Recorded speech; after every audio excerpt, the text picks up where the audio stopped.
Pamahalaan ng Iran, hinihiling ang kooperasyon ng Estados Unidos upang pigilan ang mga pag-atake ng Israel laban sa kanila,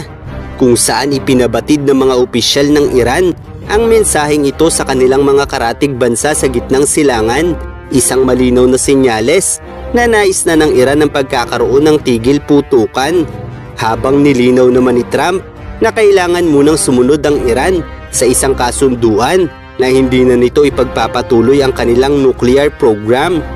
Kaya naman ang tanong ng karamihan, bakit nga ba hindi sang-ayon ang US at Israel sa pagkakaroon ng Iran ng nuclear weapons? At bakit sa loob lamang ng 3 araw na labanan sa pagitan ng dalawang bansa ay nananawagan na agad ng tigil putukan ng Iran? Ano nga ba ang nag-udyok sa Iran para agarang manawagan sa pagkakaroon ng tigil putukan? At bakit ang Israel ay nananatiling desididong ipagpatuloy ang labanan?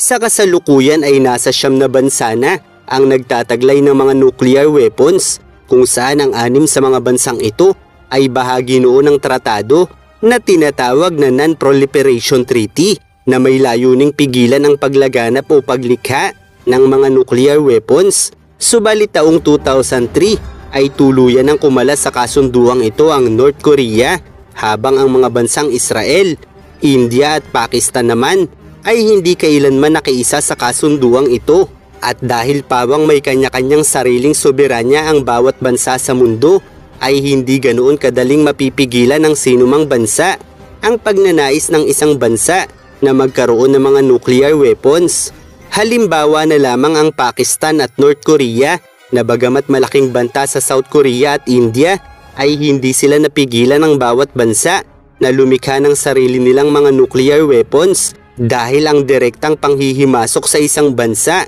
ay malinaw na magdudulot ng isang direktang labanan, isang bagay na iniwasan noon ng South Korea at India, dahil malinaw na ang isang digmaan ay magdudulot lamang din ng malawakang pinsala laban sa kanila.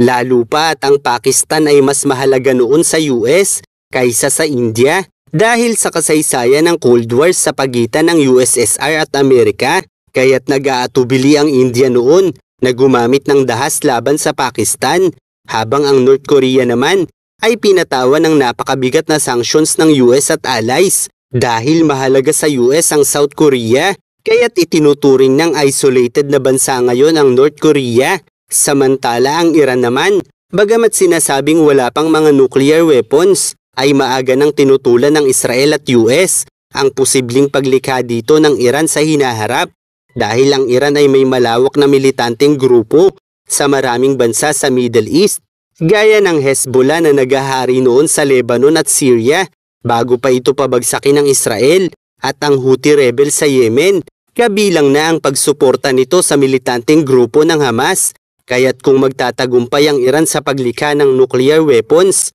ay maaaring mas mabilis itong lalaganap sa mga bansang Syria, Lebanon at Yemen, habang sinusuportahan nila ang Hamas, at sa paraang ito ay napakadaling mabubura ng Iran sa mapa ang Israel, dahil ang Israel ay mas malaki lamang ng bahagya sa Palawan, habang ang Iran naman ay mas malaki sa Israel nang humigit kumulang 70 beses. Hindi pa kasama dyan ang Syria at Lebanon na pinaghaharian noon ng Hezbollah, isama mo pa ang Yemen, kaya't ganoon na lamang katindi ang pagtutol ng Israel at US sa pagkakaroon ng Iran ng nuclear weapons.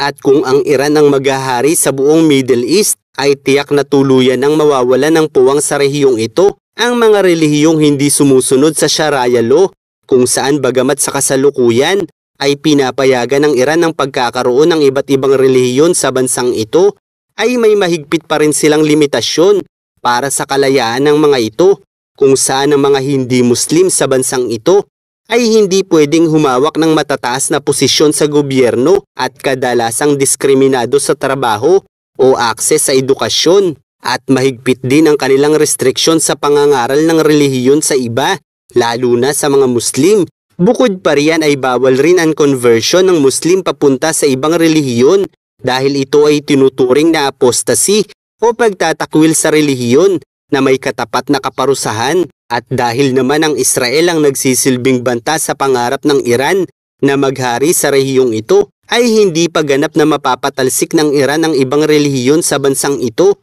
dahil ang tuluyang pagpapatalsik ng Iran sa ibang relihiyon ng bansang ito ay maaaring magdulot ng matinding kritisismo ng buong mundo na maaaring magamit ng US at Israel upang pahirapan ang Iran sa mga aksyon nito. Kaya't kahit malinaw na tutol ang Iran sa ibang relihiyon, ay pinapayagan pa rin nila ito. Subalit tinitiyak na hindi ito makasasagabal kalaunan sa kanilang mga plano. Ang nais kasi ng Iran ay kilalanin bilang nag-iisang pinunong pampulitika at pangrelihiyon sa rehiyong ito. At mas matindi pa ito kaysa sa Santo Papa dahil sa Vatican. Kahit ang Santo Papa ang pampulitika at pangrelihiyong pinuno ng bansang ito, ay hindi naman sila nagpapalawak ng teritoryo at hindi sila nasasangkot sa mga labanan sa mga kapitbahay nito. Samantala ang Iranian Supreme Leader bilang pampolitiko at pangrelihiyong leader ng bansang Iran ay gumagamit ito ng napakaraming grupo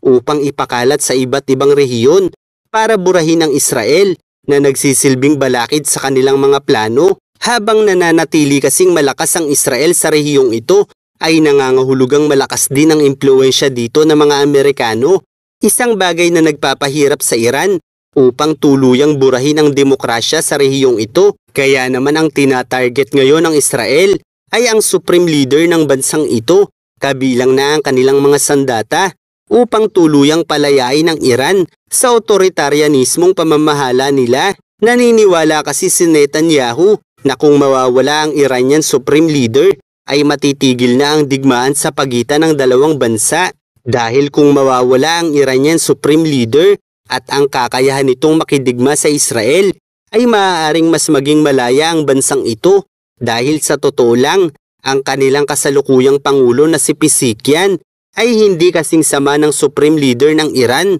Dahil si Pezeshkian ay pabor sa reforma ng bansang ito upang bigyan ng kalayaan ng mga kababaihan sa bansang ito. Gayunpaman kahit siya na ang pangulo, ay bigo pa rin siyang maipatupad ang ninanais niya para sa bansang ito dahil ang Supreme Leader pa rin ang masusunod sa lahat ng desisyon para sa bansang ito. Kaya't kung mawawala ang Iranian Supreme Leader ay maaari talagang magkaroon ng reforma sa bansang ito. Dahil ayon nga sa pahayag ng kanilang pangulo, ay bakit natin inaatake ang isa't isa? Hayaan nating mamuhay sila sa sarili nilang lugar at mamuhay din tayo sa atin. Isang pahayag ng taong walang galit sa Israel, subalit dahil siya ang pangulo at kailangan niya pa ring sumunod sa kanilang supreme leader, ay wala siyang magawa kundi ang suportahan ang kanyang bansa sa ilang mga pahayag nito. Kaya't kung mapapansin natin, ang tinatarget lamang ng Israel sa Iran ay ang mga sandatahan nito, mga gusali kung saan naglalagi ang mga pinuno ng kanilang sandatahan